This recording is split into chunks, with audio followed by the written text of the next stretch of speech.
It's time to educate some fools. You know what I like? D&D. D&D is a fun game. It's a good game. It's a good game. Everyone should play this game. I think so. Other people think so. Go play the game. Just try the game. If you don't like it, just don't play it. But I think it's a pretty good game.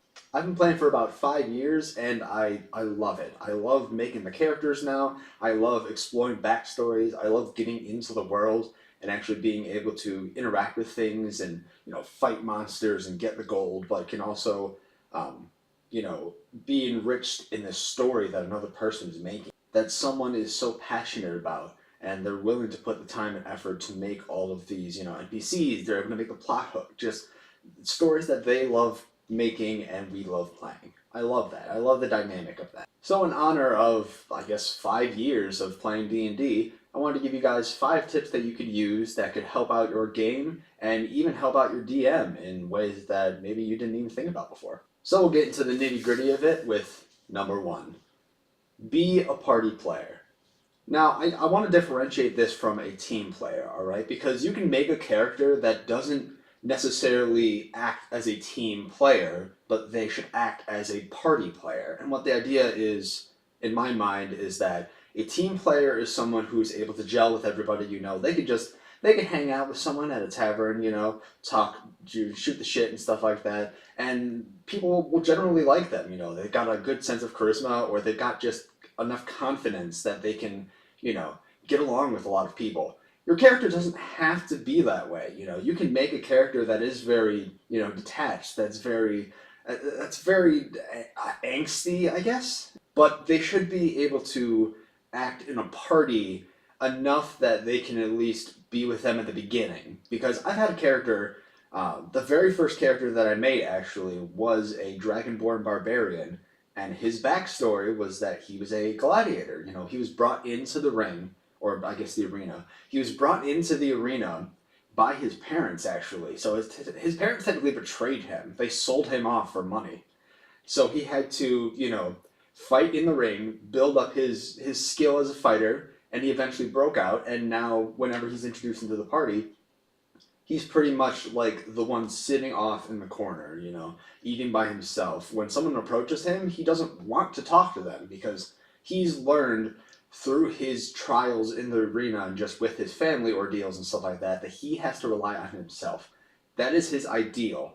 But he needs to have some sort of motivation. If you're going to put that type of character into the party, at the table, or even at the table, just bringing that character to the table, you should be able to get that character into the party by some means. They could be in it for gold. They could be in it so, they have a story to tell at the tavern. For that character, his name was Sinkar. His motivation was his brother. His brother was in the arena initially, but he was taken away somewhere. He doesn't know where his brother is. So that's something that you can tell your DM, say, hey, I have this motivation, they're going to act this particular way, this is how I've built their personality, but this is a hook for the character so that the DM can work with that and pretty much introduce it in the first session, saying, okay, so your brother's been found by somebody, but you need to go track him down, essentially, if you want to, see him again. So that is going to be used to bring your character into the party by saying, oh, hey, we'll find your brother for you. This is the guy that's on the contract. We'll help you find your brother, and in turn, you help us by, using your skills and fighting. That's the main difference, is that even if they don't gel with everybody, even if they can't, carouse inside the tavern like a bard or something like that, or like a paladin, they should be able to cooperate for a goal, for a certain motivation. And that's one thing that, is going to make it difficult if you don't have, is, getting your character into the party. Because if you have them act like they don't want to deal with anybody else for any other reason, like they've been betrayed too many times, they don't want to be with anybody else, they work alone, then you're never going to be put into the party. You don't have a motivation that the DM can use. And if you don't have a motivation to get into the party, why is that character there? Why are you putting that character into the game if you don't have a reason for them to be there?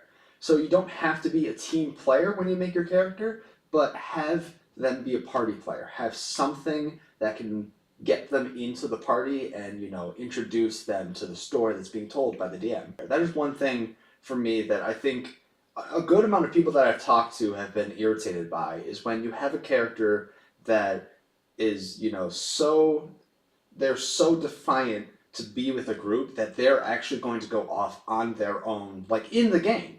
In the game, they will go off on their own and want to do side quests and, defeat this boss and get these magic items and stuff like that. But that's not the point of the game. The point of the game is to be with the group, cooperating with the group, having fun with the group. If you're not with the group, you're not engaging in the same story that everybody else is. And you're pretty much just taking up time because you are taking up the DM's, story to create this other quest that they have to make. So just have some motivation for getting your character into the party, and once they're in, once you finish your quest, you can kind of pick and choose at certain points when you want to be with them and when you don't want to be with them. But just try and make an active effort to be a part of the group because that's what D&D is all about.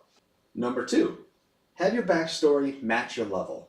So what I mean by this is that if you're starting off as a level 3 character, then you can have, maybe one adventure where you've gone into a mine, you fought some goblins, you got a little bit of treasure.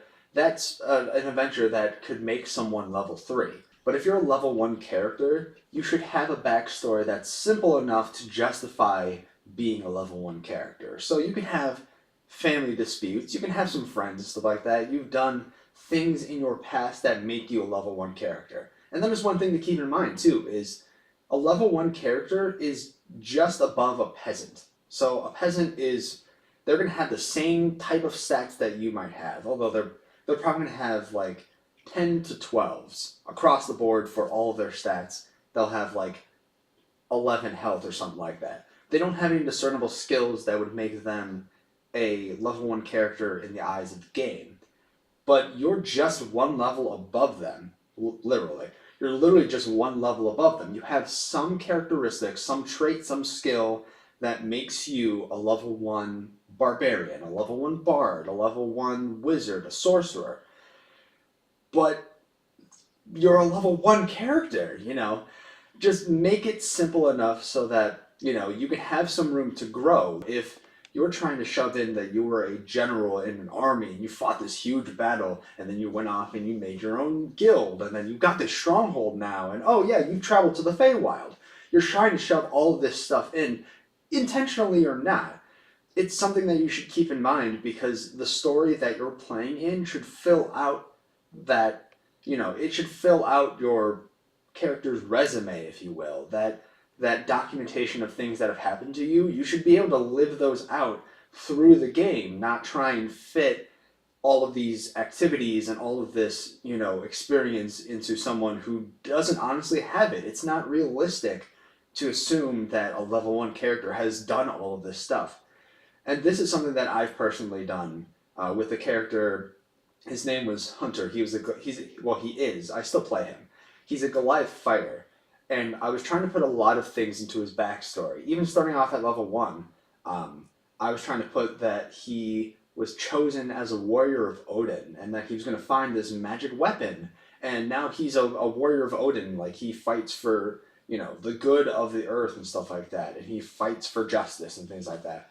But he was trying to denounce that, and he wanted to use his brain instead. He's a very intelligent Goliath. He's one of his kind.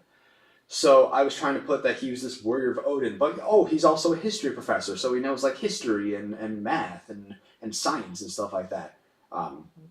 And that just doesn't work when you're trying to make this character fit the DM story, because you're there to play the DM's story. Yes, you're having a good time too by playing that character, but the DM is putting all of this work into a story, and the best thing you can do is just give as much of a clean slate as possible.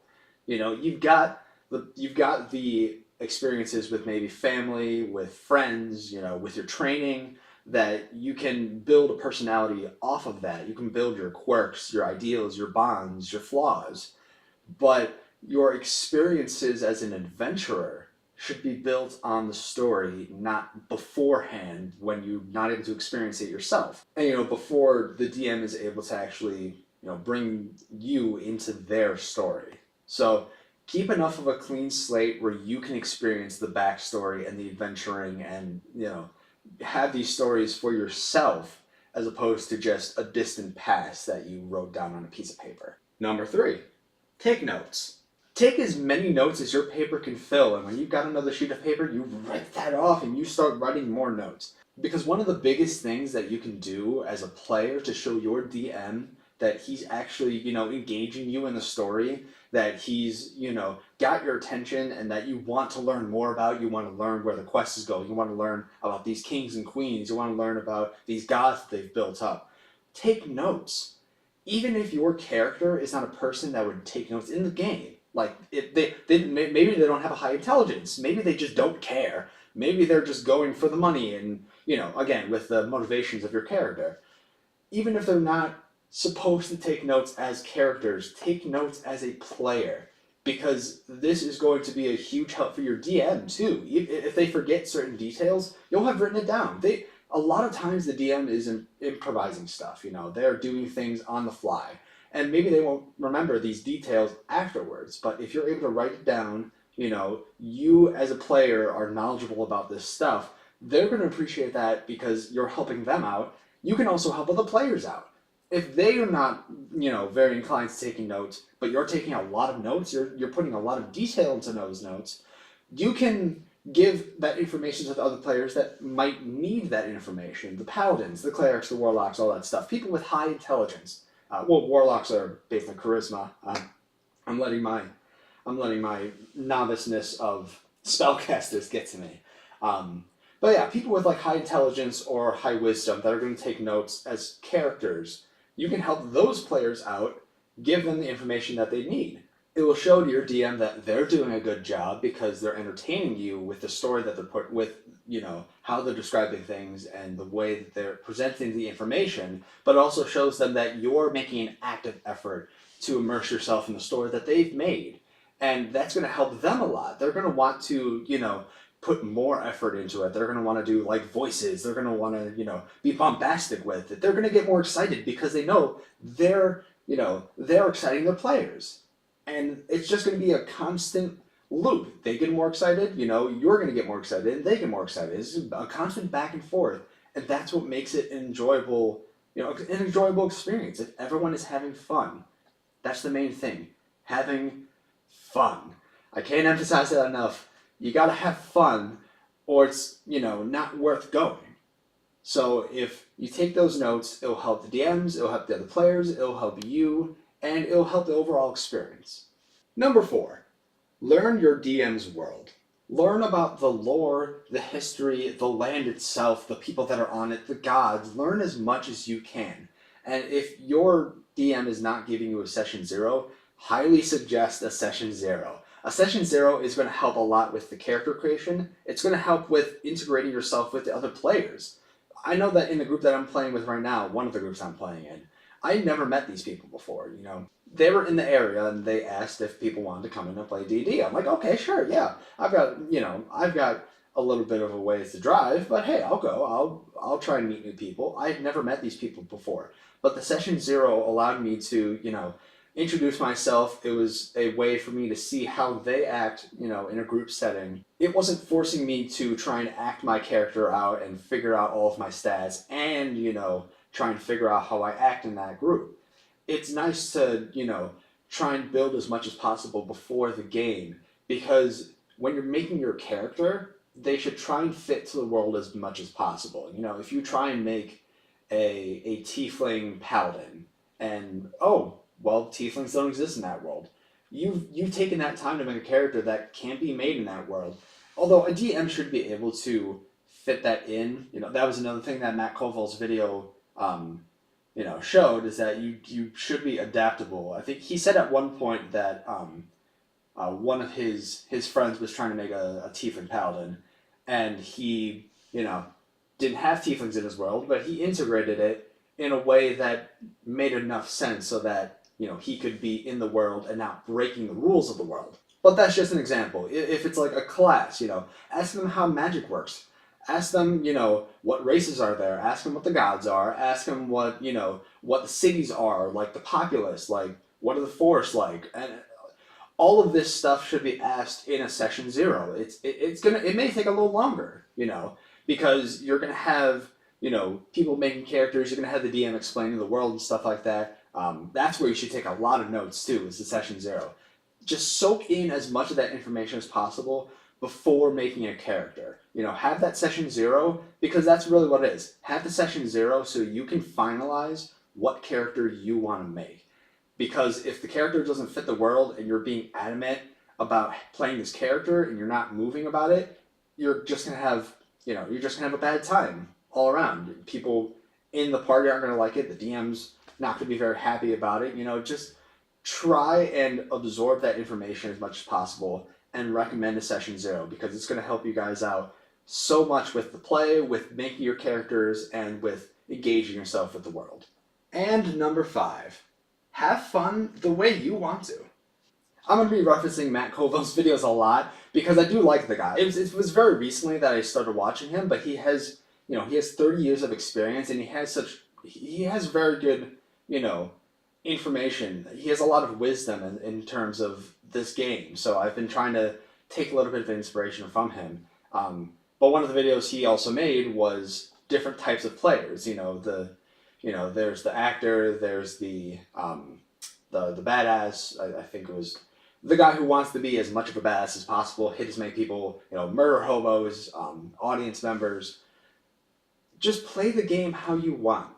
If you've got a group that is all actors, they're doing the big voices, they're role playing really heavily, and you just want to be an audience member, you just want to sit back and take it in and not worry about role playing and putting yourself much out there, then don't feel peer pressured into playing the game how you despise playing it. If you've got a lot of audience members and you want to be the actor and you want to get yourself out there and really get into your character, do it. Don't have the fact that nobody else is doing the role playing, don't have that stop you. Don't feel peer pressured into not role playing. If you really want to do that, then do it. If he's in tune enough with DMing and with the players and how to engage people, then he's going to be able to deal with anything. Any combination of player, he'll be able to work with. If you really want to be an audience member, if you want to be the badass, the one that's going around kicking down every door and busting up heads and stuff like that, then do it. There may be issues with killing people right off the bat that need to be alive, or things of that nature. But if you want to start off like that, if that's how you want to play like that. Be comfortable with how you're playing, and everyone else will be comfortable, because they're going to play how they want to play. The DM is going to see that everyone's comfortable, everyone's having a good time. He's going to have a good time, and when everyone has a good time, you've had a good game. So those are my 5 tips. I want to, get this out in a non-scripted way, because, I am really passionate about D&D. So the way that I wanted to talk about this was in a more free-form sense. So I do apologize if it was a little bit one way or the other, like going to a point and then going to a different point. If it doesn't connect, I apologize about that. That's just how I explained it in the moment, and that's how I wanted to get it out, being as natural as possible. So if you like this, share it around, get it to other people so that, they can get this information, and you can do what you want with it. This is completely my opinion on things that you can improve on. But these are just things that I think can improve your experience as well as the experience for everybody else at the table. So if you want to take it, great. If you don't want to take it, feel free. So that's the video. I hope you guys enjoyed. This is the first video I've done in a long time, so if I do look uncomfortable and stuff like that, or a little nervous, I also apologize about that. I just want to make a good product, because I don't want to be the guys that just put a video out there just to put a video out there. I want to make a good product that people can actually get information from, like the Matt Colvilles and the other channels that are out here giving advice about D&D. It's a game that I'm passionate about, and I hope that you guys saw that. But I know that, again, it's also been a while for me since I've made a video, so it's going to be a little bit, if I do make more videos, newer videos like this, then it is going to take a short bit for me to get it to a higher quality. So If you enjoyed it like this, awesome. You can go down below. You can do the YouTube things. If you didn't like it, let me know in the comments. Let me know the things that you liked and you didn't like. I want an open forum. I want a discussion. I want, just feedback. Any feedback. Anything is good. But if you want to put good things, hey, you can put good things. I'll be happy to hear your guys' feedback either way. Thank you for watching. I'll see you guys later. Stay awesome.